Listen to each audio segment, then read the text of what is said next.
Ang inaasahang trade na magdadala kay Joshua Monson sa TNT Tropang 5G ay na-cancel. Dahil sa pagkaka-injury nga ni Brian Saronia ng Titan, nagbago daw ang plano ng management. Di pumayag ang Titan Ultra sa unang inilatag ng TNT Tropang 5G sa trade, kung saan kapalit ng kanilang best player na si Joshua Monson ay si Joe Celso at isang first round pick sa season 53 ng PBA draft. Maraming ang fans ang walmarin sa trade na ito matapos ang kumalat na balita na pupuntang TNT na nga si Joshua Monson. Pero may ibang plano nga ang Titan Ultra. Ayaw nilang malugi sa trade at ang former Gilas at SGA player ang gusto nilang makuha mula sa TNT. Unang nga inalok ng TNT si Reynang Batak para kay Monson at agad itong ibinasura agad ng Titan. Hindi pa nga tuloy ang patay ang proposed trade na magpapadala kay Joshua Monson mula sa Titan Ultra papuntang TNT Tropang 5G kahit hindi natuloy ang unang bersyon ng deal.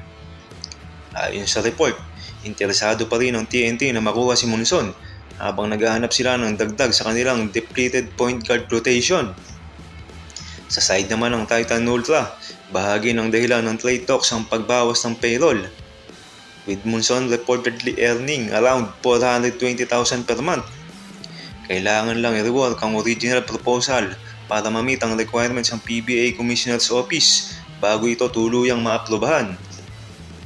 Gusto nga ng Titan Ultra si Jordan Heading o Glenn Cobontin bilang bahagi ng deal na kasama si Henry Galinato. Ngunit malabong ibigay ng TNT si Heading. Pero posibleng magbigay nga sila ng ibang offer sa Titan Ultra. Hindi basta-basta isusuko ng Titan si Monson na nag-a-average ng 15.0 points, 4.7 rebounds at 3.7 assists ngayong komperensya. At galing pa sa isang breakout season bilang most improved player at miyembro ng All Defensive Team. Kaya naman premium player for a premium player ang paninindigan ng management ng Titan. Nakikita nga ng Titan na mas babagay sa kanilang sistema ang elite outside shooting, playmaking at international experience in heading kumpara sa mga draft picks o development players na inaalok ng TNT. Kung kayo ang tatanungin, sino ang posibleng trade asset ng TNT para makuha ang serbisyo ni Joshua Monson? Kamusta mga idol? Sports Zone PH para sa sports news and update. Kung bago ka pa lamang dito sa channel ko, pindutin mo na ang subscribe button at notification bell para lagi kang update sa mga sports news.